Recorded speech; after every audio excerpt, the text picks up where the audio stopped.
my fellow time travellers, my family, my wider community.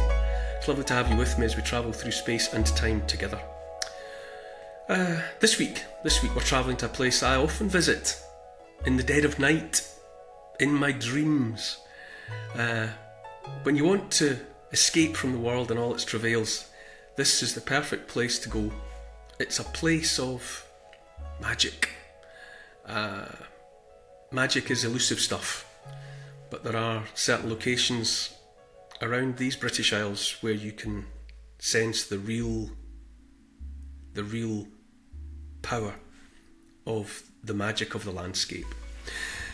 Okay, to help support this podcast, as you do, but if you want to really make a contribution and to get exclusive content every week, you could sign up to my patreon.com site. You go to patreon.com, you find me by name, Neil Oliver, and you do have to part with a bit of cash. It's not much. You can pay by the month, or you can pay for the whole year, and it's cheaper if you go all at once. Okay, that's the advert over. Now it's time to strap into the time machine as we set off towards the next stop in my love letter to the British Isles. Cue the music.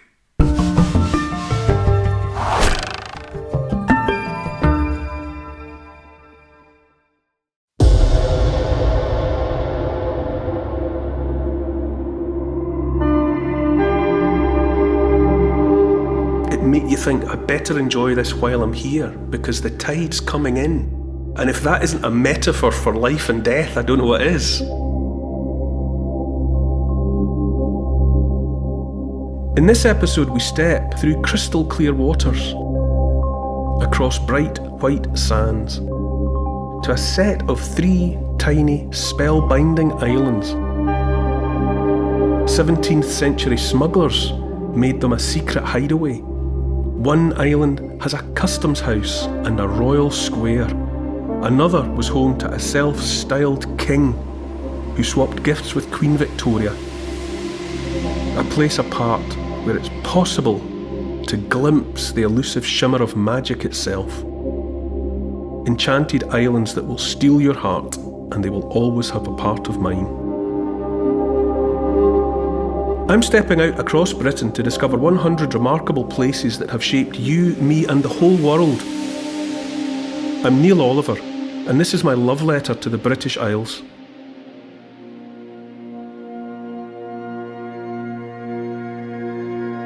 Hi Neil. In the last episode, the Cold War sent a chill around the world as the fear of nuclear war took hold. Where are we this week? Paul, we're in the presence of the antidote to all of that. We're in the presence of the antidote to all fear.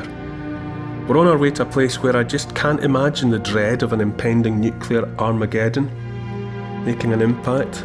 It's a location that feels set apart from the struggles, the fears and the strife of the modern world. It's set apart from everywhere and everything and every when. Somewhere that has managed to stay hidden away and yet to remain close to nature and the elements at the same time. When I dream of escaping the push and pull of the 21st century, this is where I go, in my head at least, the perfect getaway. Les Ecrehous.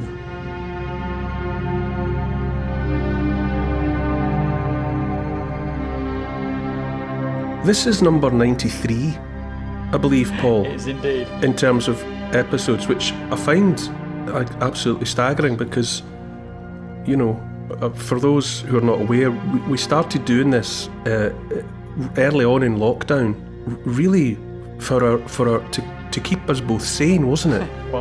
It was something constructive and creative to focus on. Yeah. And that we've now done 92, and here we are doing the 93rd. I find absolutely, I can't quite take it in. It's a lot of talk, but I think it's worth stating that this place, which is Les Ecrehous, which is a tiny little clump of islands, an archipelago in the vicinity of an archipelago, in the vicinity of the archipelago of the British Isles. It's so small. It's part of the Channel Islands, and if there's a single place within the entirety of the 100 places that are the love letter to the British Isles, it's this one. This little speck moves me, affects me in such a way that it's the distillation of everything that the British Isles means to me. You know, they're all different. All of the letters, all of the places, all of the locations, all of the stories are equally important to me. But this one, all on its own, says everything I need to say about why I love this homeland of ours. What I'm trying to say is that there are places for each of us that matter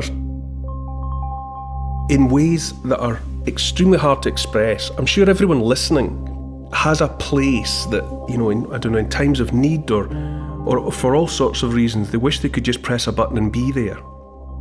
You know, if you had a kind of a matter transporter like Star Trek, you know, I'm sure everyone has a location in mind that when they feel they just need to get away, give me 5 minutes to think, or give me a week away from the world. You know, everyone's got a place, maybe remembered from childhood or somewhere that they visited with a loved one or a partner, and it means a great deal, and you just want to go there at times. And there's magic in them, and for all of us, I think, you never really manage to collect all that many of such places, and maybe there's only one. And, you know, I've described them as being as elusive as a dropping tide. They slip away from us. They're hard to find and hard to hold. Well, about 5 or 6 miles northeast of Jersey lies Les Ecrehous, and it's such a speck of land. When the tide is up, at high tide, it's just 3 tiny islands. You might as well describe them as large rocks, because that's all that's really visible. And perched on them like seabirds drying their wings are some brightly painted buildings. You might even describe them as shacks, really. They're such basic structures. And to come upon them while at sea is nothing less than magical. It looks like the sort of destination that would be imagined by a Robert Louis Stevenson or a J.M. Barrie. You know, if you were going to go looking for the lost boys on their island, you know, that was also populated by pirates and all the rest of it, it could be somewhere like Les Ecrehous. You just can't believe it's real. It's like a mirage, and then you realise, no, actually, those are little houses on that rock over there.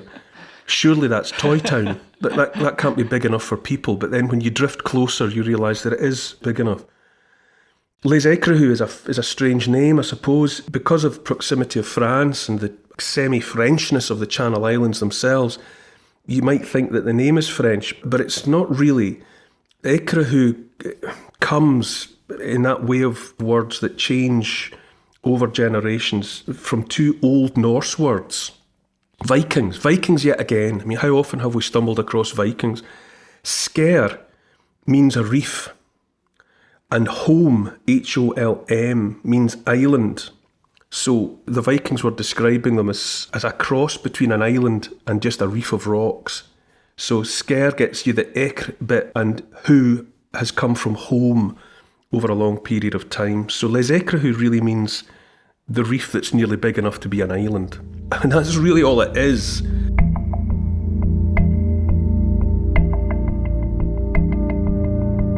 In the Channel and around the Channel Islands, the range between high tide and low tide can be as much as 40 feet. Right, so like the height of a house. And so when the tide is up, there's just the tops of the reef visible. And it's on these patches. And at high tide, you're literally dealing with areas of dry land that are above the sea. It's just a few tens of square yards on each side. They're absolutely tiny. But having said that, there have actually been permanent residents on Les Ecrehous. There's no water. There's no nothing. I mean, to live there, you've got to be supplied. You know, people have got to bring you food, bring you water, or you've got to go and get it yourself. But people have stayed there permanently.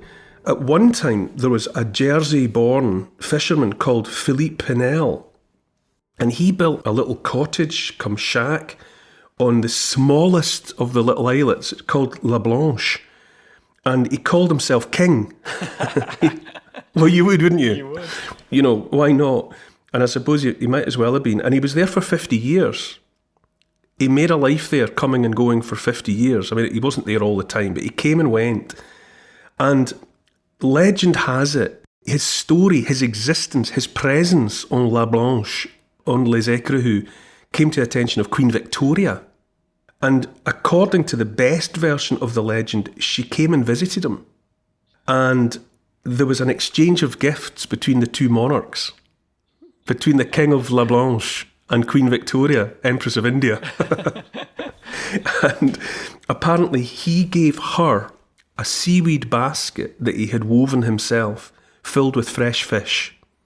And she gave him a coat of blue, a blue coat. Other versions of the story have it that she just sent him the coat and he just sent her the fish. But for the sake of it, and because it sits so well with my affection for the place, I prefer to imagine that she came out in a lovely royal yacht and then was rowed across to La Blanche. And then maybe they spent some time together, the king and the queen, and had a conversation and an exchange of gifts. But that adds to the magic for me.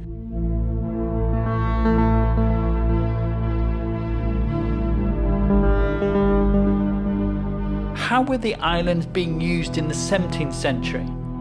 Amongst other things, Les Ecrehous were used by smugglers as a kind of a safe place in neutral ground, a kind of a no man's land. And what would happen, smugglers would get to Les Ecrehous with stuff. Let's imagine brandy or tobacco or silk or whatever, and they would light bonfires. And people on Jersey or people on the French mainland could see.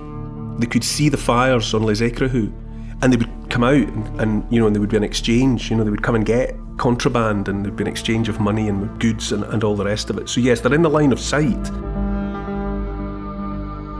If you go now, you'll see it's quite a cluster of little buildings. It's comical. I mean, they look like they've been... I mean, higgledy-piggledy doesn't begin to describe it. They're perched on the rocks, and you can't imagine how they survive. You know, you'd think that the waves would come or the storms would come, but they don't.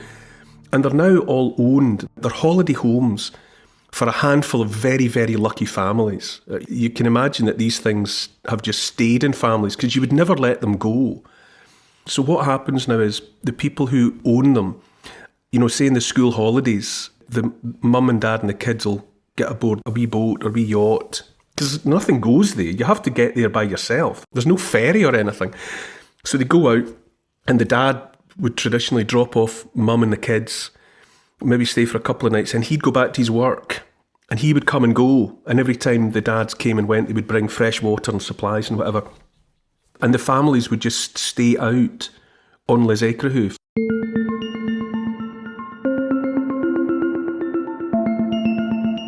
But as I say, there's no fresh water. Everything that you're going to have on Les Ecrehous, you take with you. Because you could fish from the rocks and you can collect. Because what happens at Les Ecrehous, I mentioned the tidal range of maybe as much as 40 feet. When the tide drops, what is then suddenly exposed, and it is pretty sudden, is an expanse of white sand and rock about 1/3 of a mile wide. So it transforms from these rocks into your own private desert island. We sailed out in a yacht, and then I was put into a kayak. You know, those little sort of seagoing canoes. And we kayaked the last couple of miles to Les Ecrehous. And as I say, you see them emerge, ethereal, like a mirage. And then as you draw close, you realise, goodness me, these are full size, and these are houses. And you come ashore onto the rocks, and you say your hellos to the people that are there, and then the tide drops. And suddenly what had been just isolated rocks with water in between are united by this bridge of sand and other rocks. It's so magical, it almost makes you want to burst into tears. It's so perfect. I happened to be there on a perfect day, blue sky, quite calm. And so when the sea dropped, it was just heaven on earth.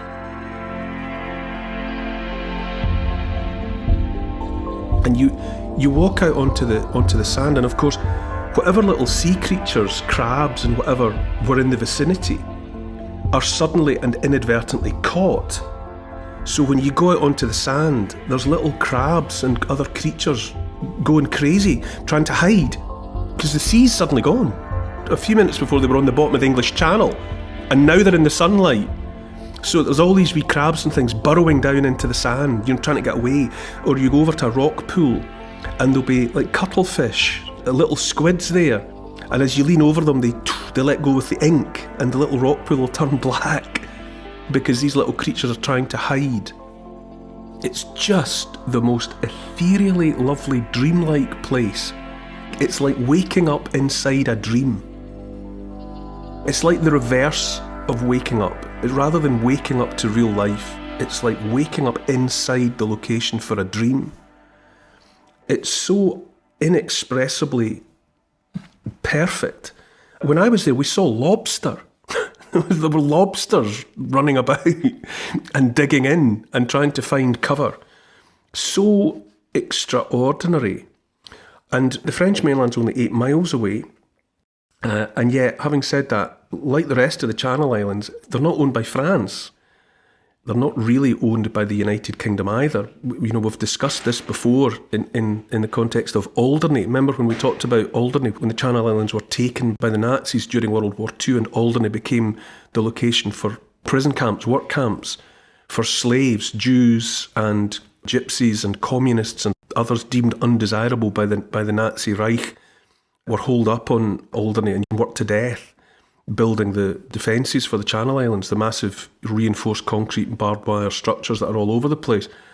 And so Les Ecrehous, like the rest of the Channel Islands, are a constitutional anomaly. And for what it's worth, Les Ecrehous falls under the bailiwick of Jersey, because there's 2 bailiwicks. There's the governance from Guernsey and there's governance from Jersey. Those are the 2 bigger islands, and they each kind of share a half of the entirety of the Channel Islands. So Les Ecrehous is governed in as much as you would govern the place from Jersey. I think it's part of the magic is the fact that the whole of the Channel Islands exist in this sort of strange limbo. They're not French, they're not really British. They are British, but they feel they're just the Channel Islands. In that same way that when you go to Orkney and Shetland are British, constitutionally connected to the Scottish mainland, but Shetland is just Shetland, and Orkney is just Orkney. They're not like anywhere else. They have a unique character, tiny though they are, and the same thing applies in the Channel Islands. They're just different.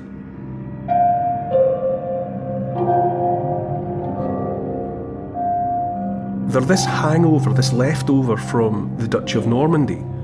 The Duchy of Normandy, which was a territory that was initially ceded to Vikings.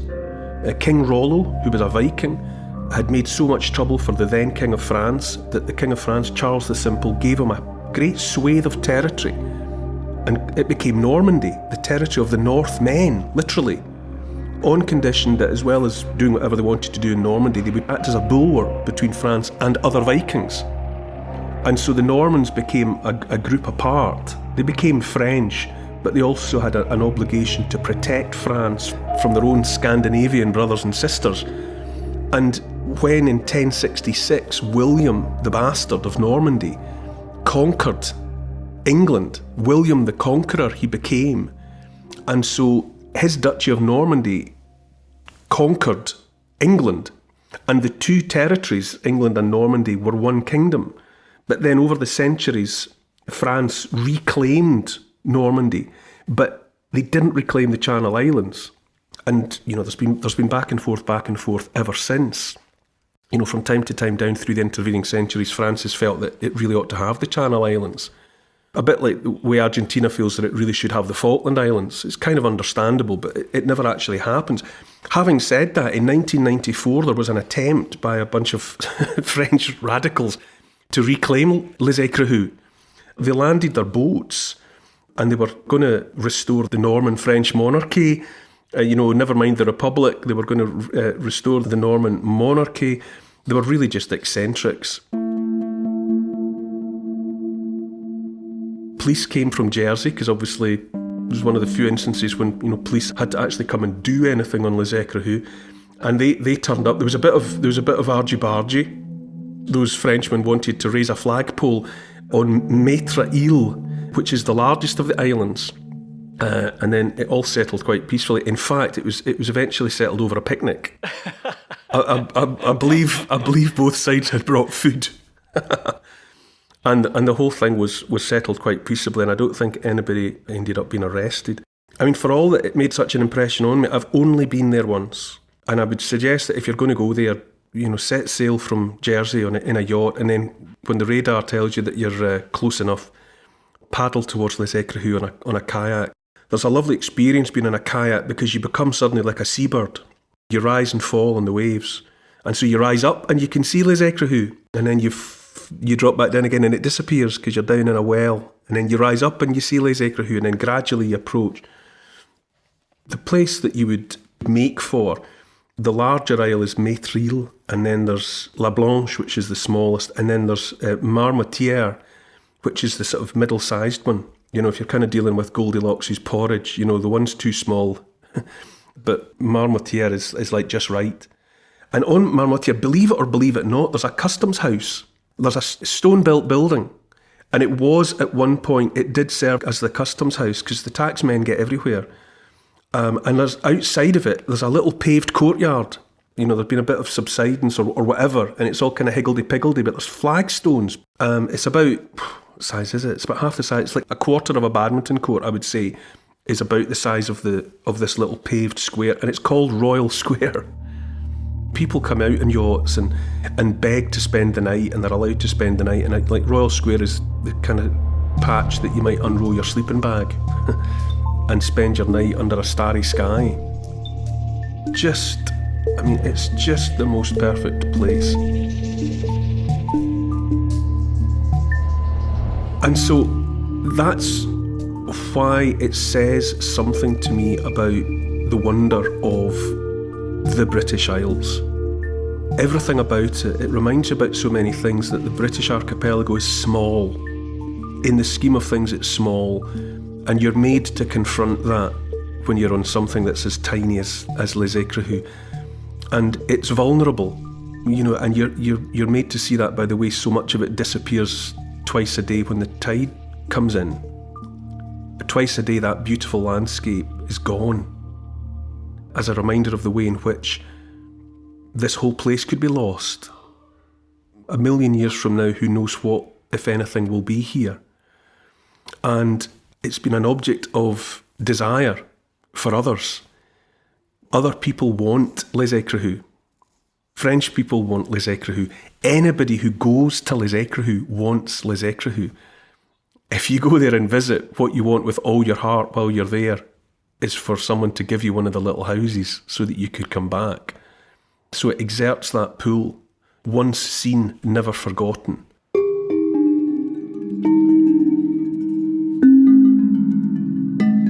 While you're there, you'd give your heart and soul to belong to Les Ecrehous. And when you're on Les Ecrehous, the rest of the world disappears.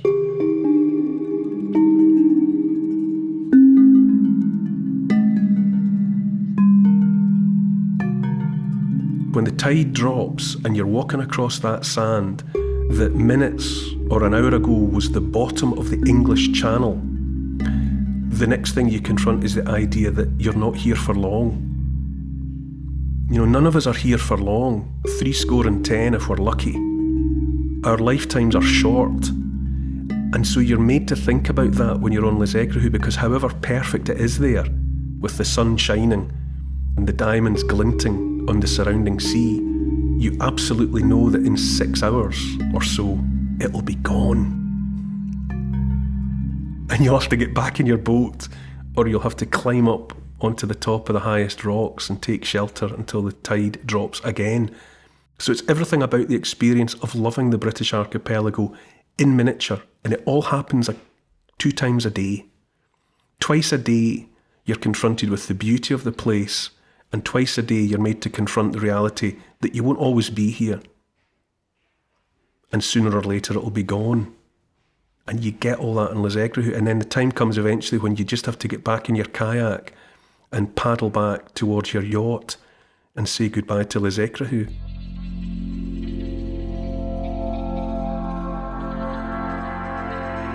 When were you there last?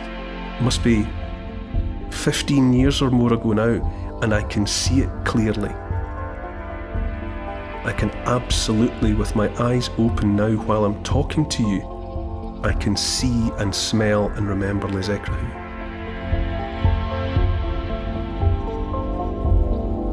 Do islands tap into a part of your personal psyche? There is a part of me that always wants to run away, escape. And islands have always sort of called out to me, which is strange really, because I've spent enough time on all sorts of islands all over the world for all sorts of different reasons to know that in truth I couldn't live on an island, not full time. I couldn't really do it, but nonetheless the dream, the fantasy persists. And at all sorts of times, under stress or feeling low or when everything else is getting on top of me, I think about packing up Trudy and the kids and the dogs and going to live on an island. It's just a recurrent fantasy. You know, there's that, is it Paul Brady, the song, The Island? I want to take you to the island and trace your footprints in the sand. It's just my idea of escape. Maybe some people want to do other things. I mean, maybe some people want to climb a mountain, or maybe some people want to go to the desert, or maybe some people want to be lost in a forest. But when everything is getting on top of me, I want to go to an island so that no one can get at me. It's the absolute archetype epitome of an island for me. Other people would say something different, but it's because it's temporary. There's something similar on Lindisfarne actually, the Holy Isle off the Northumberland coast of England, because it's connected to the mainland by a causeway. So you can drive or walk. You can get dry shod onto Lindisfarne from the mainland, but then the tide comes in. And so for that brief period, twice each day, you're cut off. It's not consistently one thing. It's always about to become the other thing. And there's an even more intense version of that on Ecrehous, because for half the time, it's just rocks. And the houses, you think, how do they even stay dry? You know, they look as if they should be full of water. Then the tide drops and the land comes back.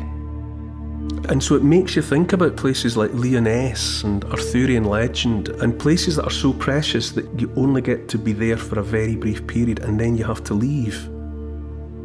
Brigadoon, lost places, secret places that are so precious that your hold on them is only ever temporary. It teaches you a lot about life. It makes you think, I better enjoy this while I'm here because the tide's coming in. And if that isn't a metaphor for life and death, I don't know what is.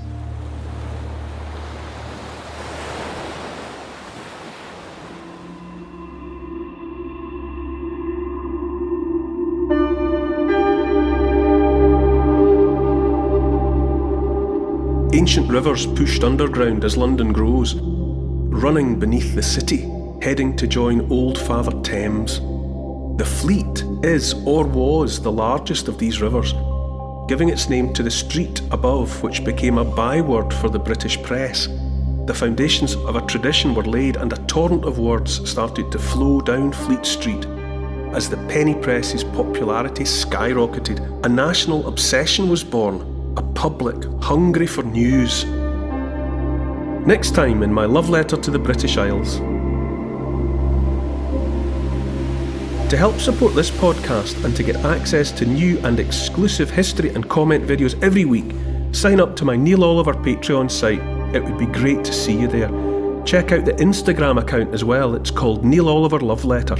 And please write a review of this week's podcast and share it with your friends. For further reading about these favourite destinations of mine, you could try my book.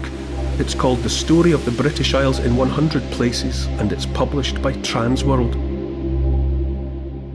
Neil Oliver's love letter to the British Isles is produced by Paul Ratcliffe and Neil Oliver for Fat Belly Films. Music is by Malcolm Goldie. The social media producer is Oscar CFR. Additional research is by Evie, Lucian, Archie and Teddy. Finance is by Catherine and Trudy. Post-production is by Althorpe Studios and the graphics are by Paul Plowman. And special thanks to the people across history who have made and continue to make these isles such an incredible place. This has been an FBF Podcasts production.